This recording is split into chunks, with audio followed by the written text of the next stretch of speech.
英語聞き流しリスニング、英語テキストと MP3 ダウンロード、その他の物語はホームページからお聞きいただけます。88thpp.com 88thpp.com Alice's Adventures in Wonderland Part 1. Chapter 1. Down the Rabbit Hole. Alice was beginning to get very tired of sitting by her sister on the bank, and of having nothing to do. Once or twice she had peeped into the book her sister was reading, but it had no pictures or conversations in it, and what is the use of a book, thought Alice, without pictures or conversations? So she was considering in her own mind, as well as she could, for the hot day made her feel very sleepy and stupid, whether the pleasure of making a daisy chain would be worth the trouble of getting up and picking the daisies, when suddenly a white rabbit with pink eyes ran close by her. There was nothing so very remarkable in that, nor did Alice think it so very much out of the way to hear the rabbit say to itself, "Oh dear! Oh dear! I shall be late." When she thought it over afterwards, it occurred to her that she ought to have wondered at this, but at the time it all seemed quite natural. But when the rabbit actually took a watch out of its waistcoat pocket, and looked at it, and then hurried on, Alice started to her feet, for it flashed across her mind that she had never before seen a rabbit with either a waistcoat pocket, or a watch to take out of it, and burning with curiosity, she ran across the field after it, and fortunately was just in time to see it pop down a large rabbit hole under the hedge. In another moment down went Alice after it, never once considering how in the world she was to get out again. The rabbit hole went straight on like a tunnel for some way, and then dipped suddenly down, so suddenly that Alice had not a moment to think about stopping herself before she found herself falling down a very deep well. Either the well was very deep, or she fell very slowly, for she had plenty of time as she went down to look about her and to wonder what was going to happen next. First, she tried to look down and make out what she was coming to, but it was too dark to see anything. Then she looked at the sides of the well, and noticed that they were filled with cupboards and bookshelves. Here and there she saw maps and pictures hung upon pegs. She took down a jar from one of the shelves as she passed. It was labeled orange marmalade, but to her great disappointment it was empty. She did not like to drop the jar for fear of killing somebody underneath, so managed to put it into one of the cupboards as she fell past it. "Well," thought Alice to herself, "after such a fall as this, I shall think nothing of tumbling downstairs. How brave they'll all think me at home. Why, I wouldn't say anything about it, even if I fell off the top of the house." Which was very likely true. Down, down, down. Would the fall never come to an end? "I wonder how many miles I've fallen by this time?" she said aloud. "I must be getting somewhere near the center of the earth. Let me see, that would be 4,000 miles down, I think, for, you see, Alice had learnt several things of this sort in her lessons in the schoolroom, and though this was not a very good opportunity for showing off her knowledge, as there was no one to listen to her, still it was good practice to say it over. "Yes, that's about the right distance, but then I wonder what latitude or longitude I've got to?" Alice had no idea what latitude was, or longitude either, but thought they were nice grand words to say. Presently she began again. "I wonder if I shall fall right through the earth. How funny it'll seem to come out among the people that walk with their heads downward. The antipathies, I think." She was rather glad there was no one listening, this time, as it didn't sound at all the right word, "but I shall have to ask them what the name of the country is, you know. Please, ma'am, is this New Zealand or Australia?" And she tried to curtsy as she spoke. Fancy curtsying as you're falling through the air. "Do you think you could manage it? And what an ignorant little girl she'll think me for asking. No, it'll never do to ask, perhaps I shall see it written up somewhere." Down, down, down. There was nothing else to do, so Alice soon began talking again. "Dinah'll miss me very much tonight, I should think. Dinah was the cat. I hope they'll remember her saucer of milk at tea time. Dinah, my dear. I wish you were down here with me. There are no mice in the air, I'm afraid, but you might catch a bat, and that's very like a mouse, you know. But do cats eat bats, I wonder?" And here Alice began to get rather sleepy, and went on saying to herself, in a dreamy sort of way, "Do cats eat bats? Do cats eat bats? And sometimes, do bats eat cats?" For, you see, as she couldn't answer either question, it didn't much matter which way she put it. She felt that she was dozing off, and had just begun to dream that she was walking hand in hand with Dinah, and saying to her very earnestly, "Now, Dinah, tell me the truth, did you ever eat a bat?" When suddenly, thump, thump, down she came upon a heap of sticks and dry leaves, and the fall was over. Alice was not a bit hurt, and she jumped up onto her feet in a moment. She looked up, but it was all dark overhead, Before her was another long passage, and the white rabbit was still in sight, hurrying down it. There was not a moment to be lost. Away went Alice like the wind, and was just in time to hear it say, as it turned a corner, "Oh my ears and whiskers, how late it's getting." She was close behind it when she turned the corner, but the rabbit was no longer to be seen. She found herself in a long, low hall which was lit up by a row of lamps hanging from the roof. There were doors all round the hall, but they were all locked, and when Alice had been all the way down one side and up the other, trying every door, she walked sadly down the middle, wondering how she was ever to get out again. Suddenly she came upon a little three-legged table, all made of solid glass. There was nothing on it except a tiny golden key, and Alice's first thought was that it might belong to one of the doors of the hall, but, alas! Either the locks were too large, or the key was too small, but at any rate it would not open any of them. However, on the second time round, she came upon a low curtain she had not noticed before, and behind it was a little door about 15 inches high. She tried the little golden key in the lock, and to her great delight it fitted. Alice opened the door and found that it led into a small passage, not much larger than a rat hole. She knelt down and looked along the passage into the loveliest garden you ever saw. How she longed to get out of that dark hall, and wander about among those beds of bright flowers and those cool fountains, but she could not even get her head through the doorway, and even if my head would go through, thought poor Alice, it would be of very little use without my shoulders. Oh, how I wish I could shut up like a telescope. I think I could, if I only knew how to begin. For, you see, so many out-of-the-way things had happened lately, that Alice had begun to think that very few things indeed were really impossible. There seemed to be no use in waiting by the little door, so she went back to the table, half hoping she might find another key on it, or at any rate a book of rules for shutting people up like telescopes. This time she found a little bottle on it, which certainly was not here before, said Alice, and round the neck of the bottle was a paper label, with the words "Drink Me," beautifully printed on it in large letters. It was all very well to say "Drink me," but the wise little Alice was not going to do that in a hurry. "No, I'll look first," she said, "and see whether it's marked poison or not," for she had read several nice little histories about children who had got burnt, and eaten up by wild beasts and other unpleasant things, all because they would not remember the simple rules their friends had taught them, such as, that a red-hot poker will burn you if you hold it too long, and that if you cut your finger very deeply with a knife, it usually bleeds, and she had never forgotten that, if you drink much from a bottle marked poison, it is almost certain to disagree with you, sooner or later. However, this bottle was not marked poison, so Alice ventured to taste it, and finding it very nice, it had, in fact, a sort of mixed flavor of cherry tart, custard, pineapple, roast turkey, toffee, and hot buttered toast. She very soon finished it off. "What a curious feeling," said Alice, "I must be shutting up like a telescope." And so it was indeed. She was now only 10 inches high, and her face brightened up at the thought that she was now the right size for going through the little door into that lovely garden. First, however, she waited for a few minutes to see if she was going to shrink any further. She felt a little nervous about this, for it might end, you know, said Alice to herself, in my going out altogether, like a candle. I wonder what I should be like then? And she tried to fancy what the flame of a candle is like after the candle is blown out, for she could not remember ever having seen such a thing. After a while, finding that nothing more happened, she decided on going into the garden at once, but, alas for poor Alice. When she got to the door, she found she had forgotten a little golden key, and when she went back to the table for it, she found she could not possibly reach it. She could see it quite plainly through the glass, and she tried her best to climb up one of the legs of the table, but it was too slippery, and when she had tired herself out with trying, the poor little thing sat down and cried. "Come, there's no use in crying like that," said Alice to herself, rather sharply. "I advise you to leave off this minute." She generally gave herself very good advice, though she very seldom followed it, and sometimes she scolded herself so severely as to bring tears into her eyes, and once she remembered trying to box her own ears for having cheated herself in a game of croquet she was playing against herself, for this curious child was very fond of pretending to be two people.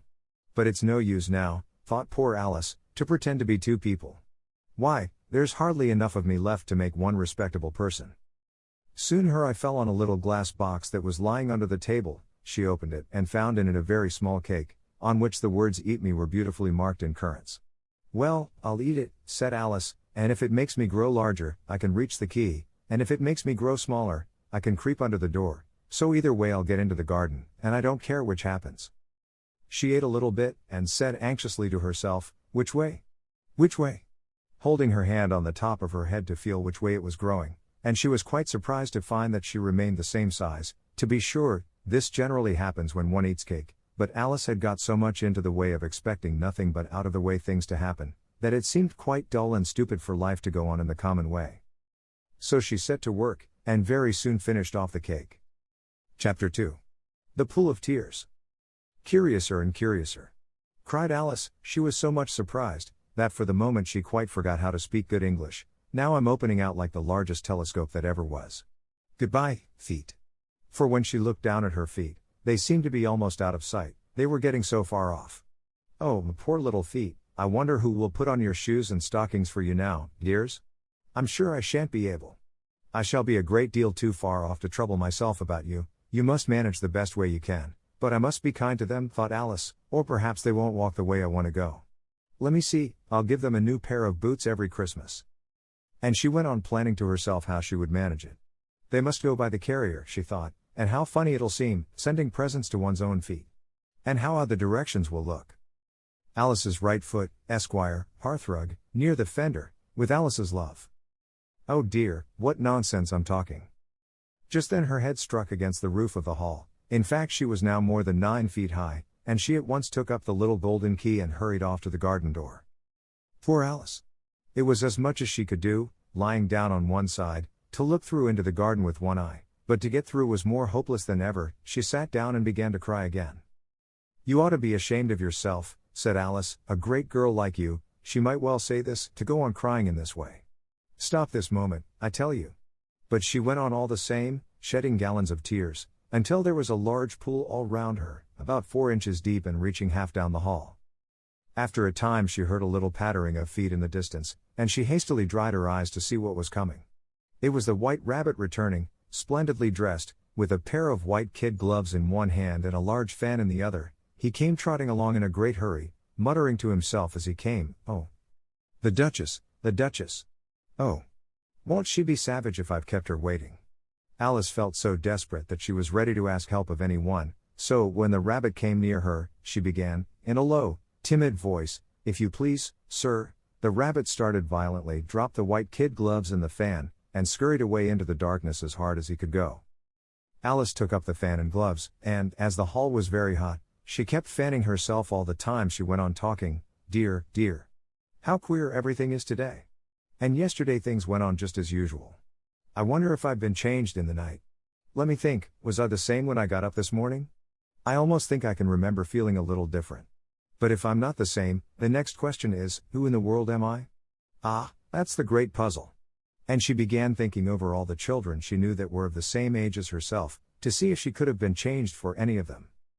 "I'm sure I'm not Ada," she said, "for her hair goes in such long ringlets, and mine doesn't go in ringlets at all, and I'm sure I can't be Mabel, for I know all sorts of things, and she knows such a very little. Besides, she's she, and I'm I, and, oh dear, how puzzling it all is. I'll try if I know all the things I used to know. Let me see, 4 times 5 is 12, and 4 times 6 is 13, and 4 times 7 is, oh dear. I shall never get to 20 at that rate. However, the multiplication table doesn't signify, let's try geography. London is the capital of Paris, and Paris is the capital of Rome, and Rome, no, that's all wrong, I'm certain. I must have been changed for Mabel. I'll try and say how doth the little," and she crossed her hands on her lap as if she were saying lessons, and began to repeat it, but her voice sounded hoarse and strange, and the words did not come the same as they used to do. "How doth the little crocodile improve his shining tail, and pour the waters of the Nile on every golden scale? How cheerfully he seems to grin, how neatly spread his claws, and welcome little fishes in, with gently smiling jaws." "I'm sure those are not the right words," said poor Alice, and her eyes filled with tears again as she went on. "I must be Mabel after all, and I shall have to go and live in that poky little house, and have next to no toys to play with, and ever so many lessons to learn. No, I've made up my mind about it. If I'm Mabel, I'll stay down here. It'll be no use their putting their heads down and saying come up again, dear. I shall only look up and say who am I then? Tell me that first, and then, if I like being that person, I'll come up, if not, I'll stay down here till I'm somebody else, but, oh dear," cried Alice, with a sudden burst of tears, "I do wish they would put their heads down. I am so very tired of being all alone here." As she said this, she looked down at her hands, and was surprised to see that she had put on one of the rabbit's little white kid gloves while she was talking. How could I have done that? She thought. I must be growing small again. She got up and went to the table to measure herself by it, and found that, as nearly as she could guess, she was now about 2 feet high, and was going on shrinking rapidly. She soon found out that the cause of this was the fan she was holding, and she dropped it hastily, just in time to avoid shrinking away altogether. That was a narrow escape, said Alice, a good deal frightened at the sudden change, but very glad to find herself still in existence. And now for the garden. And she ran with all speed back to the little door, but, alas, the little door was shut again, and the little golden key was lying on the glass table as before. And things are worse than ever, thought the poor child, for I never was so small as this before, never. And I declare it's too bad, that it is. As she said these words her foot slipped, and in another moment, splash. She was up to her chin in salt water. Her first idea was that she had somehow fallen into the sea, and in that case I can go back by railway, she said to herself. Alice had been to the seaside once in her life, and had come to the general conclusion, that wherever you go to on the English coast you find a number of bathing machines in the sea, some children digging in the sand with wooden spades, then a row of lodging houses, and behind them a railway station. However, she soon made out that she was in the pool of tears which she had wept when she was 9 feet high. I wish I hadn't cried so much, said Alice, as she swam about, trying to find her way out. I shall be punished for it now, I suppose, by being drowned in my own tears. That will be a queer thing, to be sure. However, everything is queer today. Just then she heard something splashing about in the pool a little way off, and she swam nearer to make out what it was. At first she thought it must be a walrus or hippopotamus, but then she remembered how small she was now, and she soon made out that it was only a mouse that had slipped in like herself. Would it be of any use, now, thought Alice, to speak to this mouse? Everything is so out of the way down here, that I should think very likely it can talk. At any rate, there's no harm in trying. So she began, Oh mouse, do you know the way out of this pool? I am very tired of swimming about here, oh mouse. Alice thought this must be the right way of speaking to a mouse. She had never done such a thing before, but she remembered having seen in her brother's Latin grammar, a mouse, of a mouse, to a mouse, oh mouse. The mouse looked at her rather inquisitively, and seemed to her to wink with one of its little eyes, but it said nothing. Perhaps it doesn't understand English, thought Alice. I dare say it's a French mouse, come over with William the Conqueror. For, with all her knowledge of history, Alice had no very clear notion how long ago anything had happened, so she began again, Où est ma chat? Which was the first sentence in her French lesson book. The mouse gave a sudden leap out of the water, and seemed to quiver all over with fright. Oh, I beg your pardon, cried Alice hastily, afraid that she had hurt the poor animal's feelings. I quite forgot you didn't like cats. Not like cats, cried the mouse, in a shrill, passionate voice. Would you like cats if you were me? Well, perhaps not, said Alice in a soothing tone, don't be angry about it. And yet I wish I could show you our cat Dinah. I think you'd take a fancy to cats if you could only see her. She is such a dear quiet thing, Alice went on, half to herself, as she swam lazily about in the pool, and she sits purring so nicely by the fire, licking her paws and washing her face, and she is such a nice soft thing to nurse, and she's such a capital one for catching mice. Oh, I beg your pardon, cried Alice again, for this time the mouse was bristling all over, and she felt certain it must be really offended. We won't talk about her any more if you'd rather not. We indeed, cried the mouse, who was trembling down to the end of his tail. As if I would talk on such a subject. Our family always hated cats, nasty, low, vulgar things. Don't let me hear the name again. I won't indeed, said Alice, in a great hurry to change the subject of conversation. Are you fond of dogs? The mouse did not answer, so Alice went on eagerly, There is such a nice little dog near our house I should like to show you.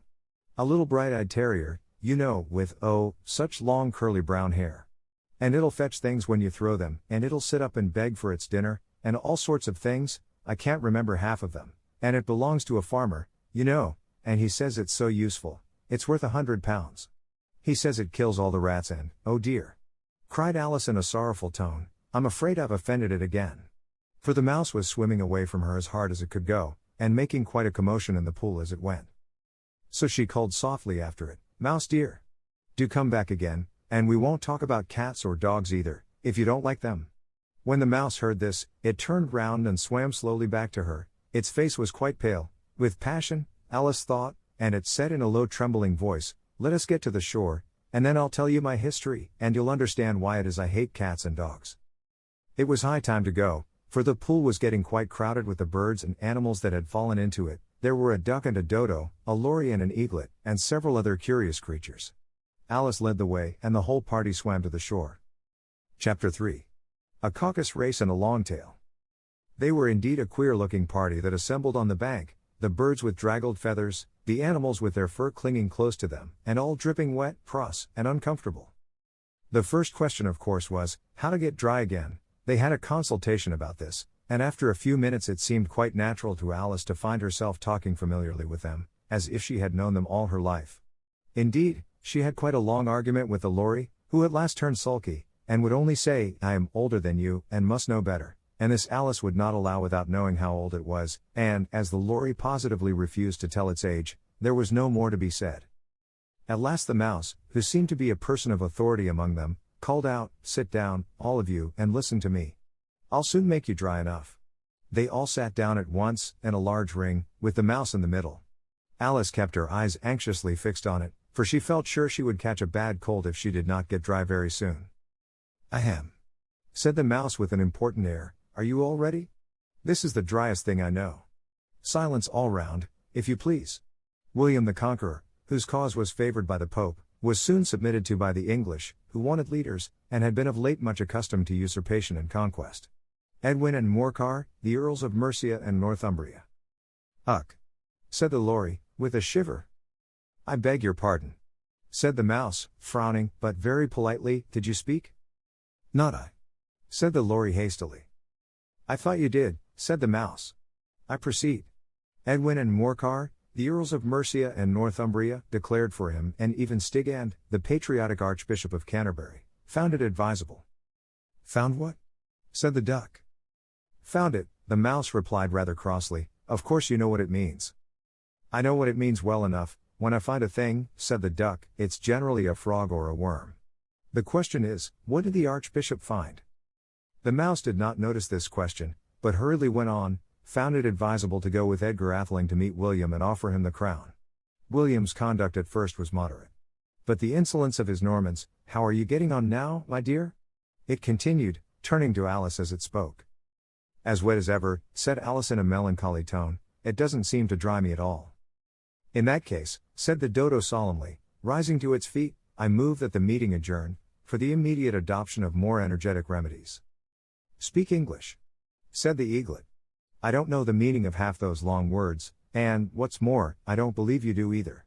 And the eaglet bent down its head to hide a smile. Some of the other birds tittered audibly. What I was going to say, said the dodo in an offended tone, was, that the best thing to get us dry would be a caucus race. What is a caucus race?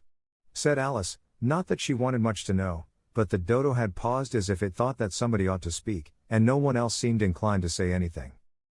Why, said the dodo, the best way to explain it is to do it. And, as you might like to try the thing yourself, some winter day, I will tell you how the dodo managed it. First it marked out a racecourse, in a sort of circle, the exact shape doesn't matter, it said, and then all the party were placed along the course, here and there. There was no 1, 2, 3, and away, but they began running when they liked, and left off when they liked, so that it was not easy to know when the race was over. However, when they had been running half an hour or so, and were quite dry again, the dodo suddenly called out the race is over. And they all crowded round it, panting, and asking, but who has won? This question the dodo could not answer without a great deal of thought, and it sat for a long time with one finger pressed upon its forehead, the position in which you usually see Shakespeare, in the pictures of him, while the rest waited in silence. At last the dodo said, everybody has won, and all must have prizes. But who is to give the prizes? Quite a chorus of voices asked. Why, she, of course, said the dodo, pointing to Alice with one finger, and the whole party at once crowded round her, calling out in a confused way, prizes. Prizes. Alice had no idea what to do, and in despair she put her hand in her pocket, and pulled out a box of comfits. Luckily the salt water had not got into it, and handed them round as prizes. There was exactly 1 apiece, all round. But she must have a prize herself, you know, said the mouse. Of course, the dodo replied very gravely. What else have you got in your pocket? He went on, turning to Alice. Only a thimble, said Alice sadly. Hand it over here, said the dodo. Then they all crowded round her once more, while the dodo solemnly presented the thimble, saying, "We beg your acceptance of this elegant thimble," and, when it had finished this short speech, they all cheered. Alice thought the whole thing very absurd, but they all looked so grave that she did not dare to laugh, and, as she could not think of anything to say, she simply bowed, and took the thimble, looking as solemn as she could. The next thing was to eat the comfits. This caused some noise and confusion, as the large birds complained that they could not taste theirs, and the small ones choked and had to be patted on the back. However, it was over at last, and they sat down again in a ring, and begged the mouse to tell them something more. "You promised to tell me your history, you know," said Alice, "and why it is you hate C&D, she added in a whisper, half afraid that it would be offended again. "Mine is a long and a sad tale," said the mouse, turning to Alice, and sighing. "It is a long tale, certainly," said Alice, looking down with wonder at the mouse's tail, "but why do you call it sad?" And she kept on puzzling about it while the mouse was speaking, so that her idea of the tale was something like this. Fury said to a mouse, that he met in the house, "Let us both go to law, I will prosecute you. Come, I'll take no denial, we must have a trial, for really this morning I've nothing to do." Said the mouse to the cur, "Such a trial, dear sir, with no jury or judge, would be wasting our breath." "I'll be judge, I'll be jury," said cunning old Fury, "I'll try the whole cause, and condemn you to death." "You are not attending," said the mouse to Alice severely. "What are you thinking of?" "I beg your pardon," said Alice very humbly, "you had got to the fifth bend, I think?"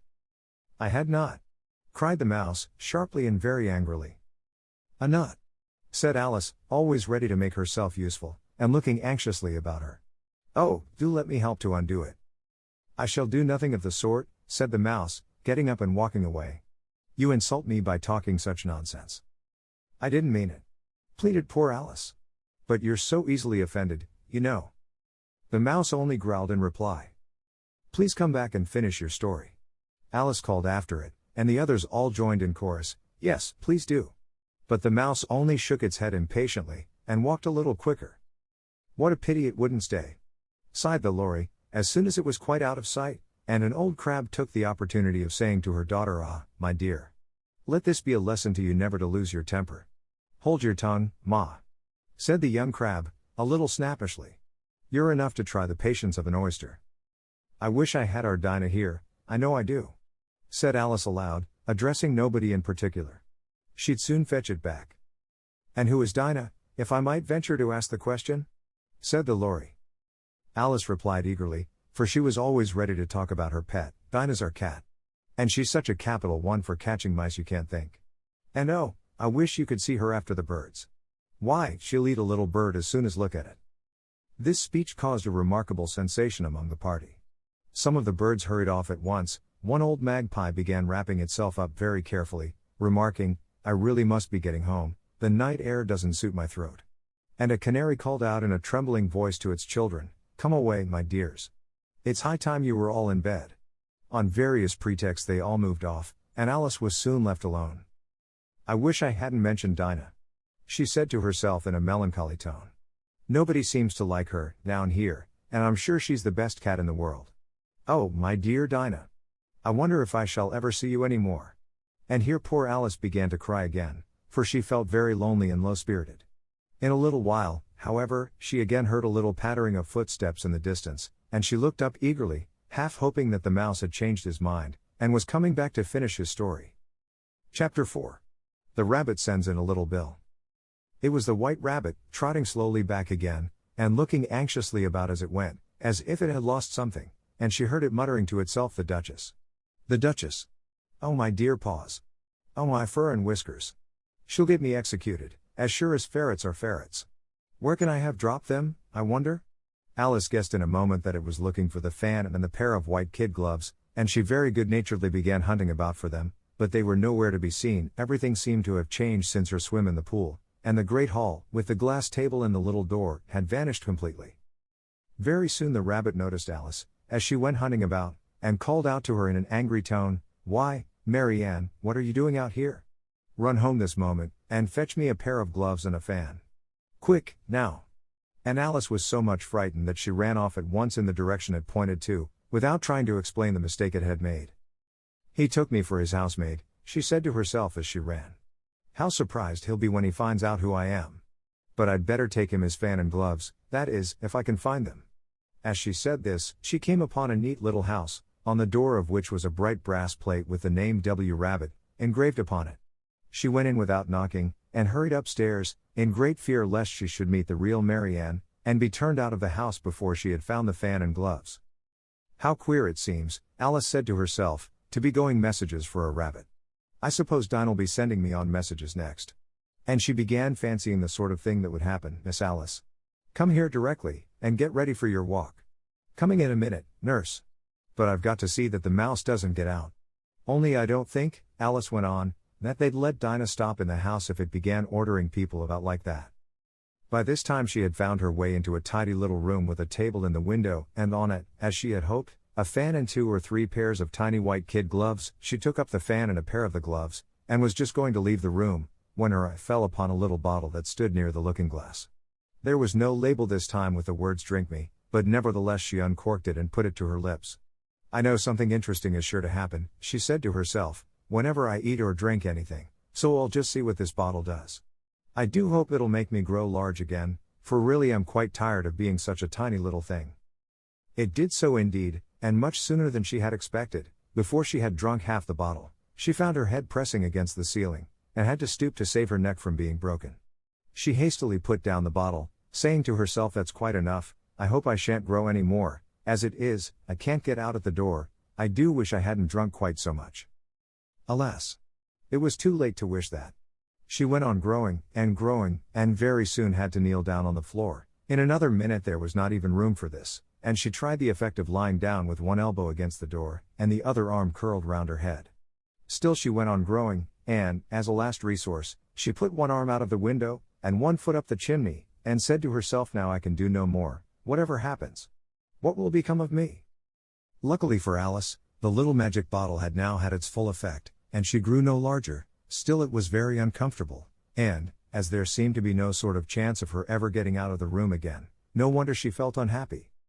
It was much pleasanter at home, thought poor Alice, when one wasn't always growing larger and smaller, and being ordered about by mice and rabbits.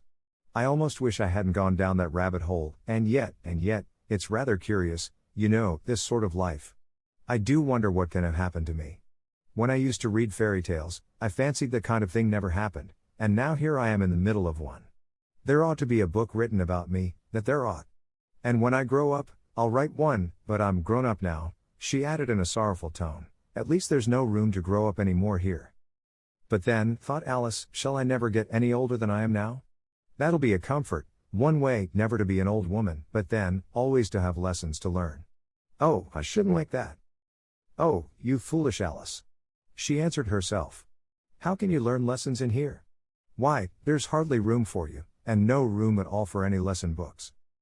And so she went on, taking first one side and then the other, and making quite a conversation of it altogether, but after a few minutes she heard a voice outside, and stopped to listen. Marianne, said the voice. Fetch me my gloves this moment. Then came a little pattering of feet on the stairs. Alice knew it was the rabbit coming to look for her, and she trembled till she shook the house, quite forgetting that she was now about 1,000 times as large as the rabbit, and had no reason to be afraid of it. Presently the rabbit came up to the door, and tried to open it, but, as the door opened inwards, and Alice's elbow was pressed hard against it, that attempt proved a failure. Alice heard it say to itself, then I'll go round and get in at the window. That you won't, thought Alice, and, after waiting till she fancied she heard the rabbit just under the window, she suddenly spread out her hand, and made a snatch in the air. She did not get hold of anything, but she heard a little shriek and a fall, and a crash of broken glass, from which she concluded that it was just possible it had fallen into a cucumber frame, or something of the sort. Next came an angry voice, the rabbit's, Pat. Pat. Where are you? And then a voice she had never heard before, sure then I'm here. Digging for apples, Your Honor. Digging for apples, indeed, said the rabbit angrily. Here. Come and help me out of this. Sounds of more broken glass. Now tell me, Pat, what's that in the window? Sure, it's an arm, Your Honor. He pronounced it arum. An arm, you goose. Whoever saw one that size? Why, it fills the whole window. Sure, it does, Your Honor, but it's an arm for all that. Well, it's got no business there, At any rate, go and take it away. There was a long silence after this, and Alice could only hear whispers now and then, such as, "Sure, I don't like it, Your Honor, at all, at all. Do as I tell you, you coward." And at last she spread out her hand again, and made another snatch in the air. This time there were 2 little shrieks, and more sounds of broken glass.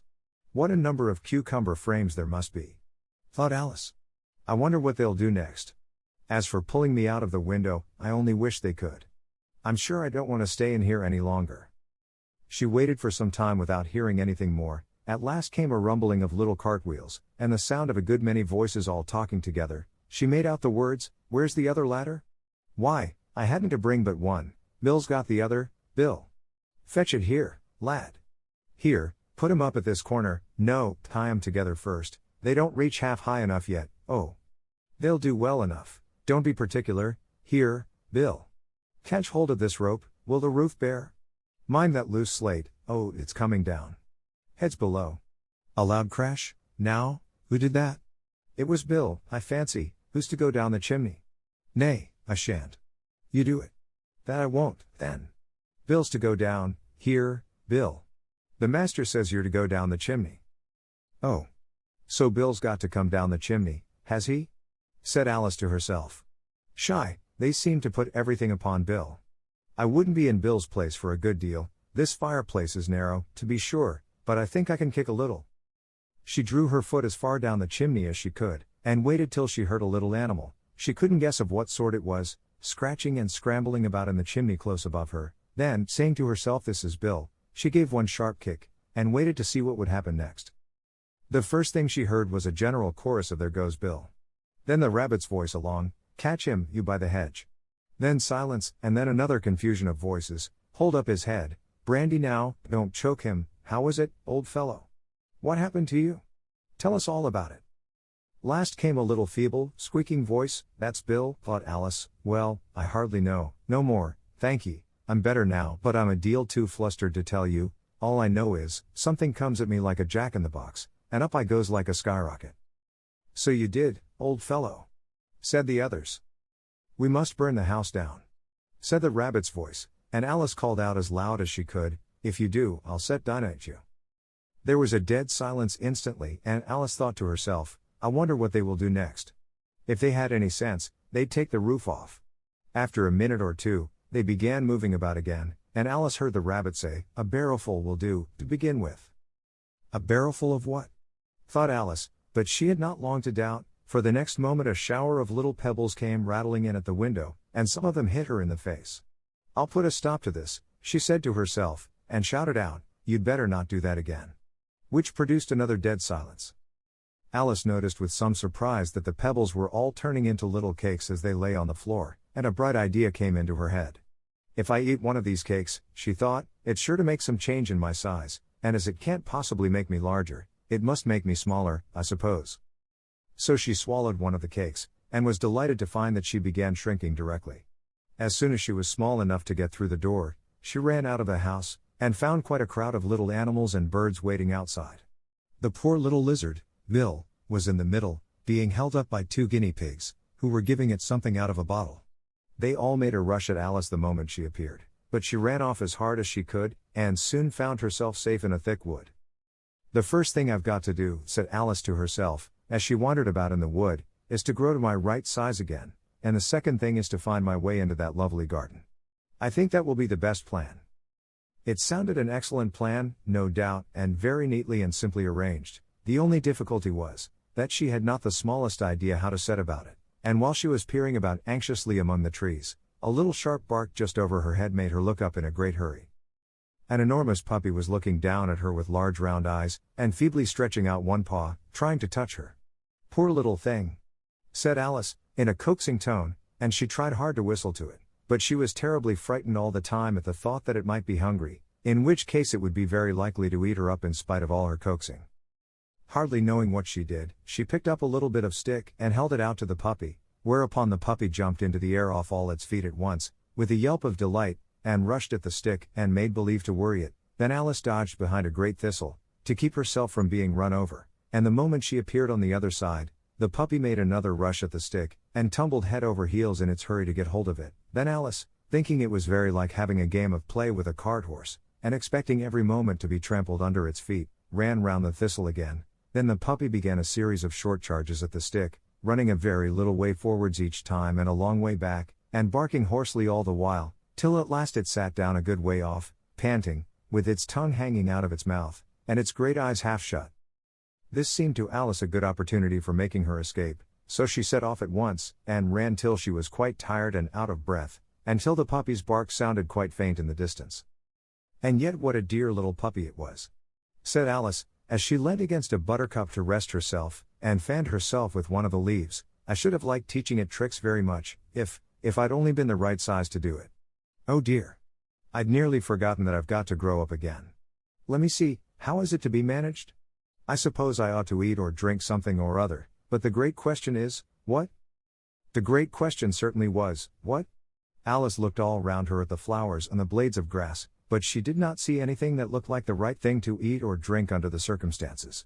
There was a large mushroom growing near her, about the same height as herself, and when she had looked under it, and on both sides of it, and behind it, it occurred to her that she might as well look and see what was on the top of it. She stretched herself up on tiptoe, and peeped over the edge of the mushroom, and her eyes immediately met those of a large blue caterpillar, that was sitting on the top with its arms folded, quietly smoking a long hookah, and taking not the smallest notice of her or of anything else. 英語聞き流しリスニング、英語テキストと MP3 ダウンロード、その他の物語はホームページからお聞きいただけます。88thpp.com 88thpp.com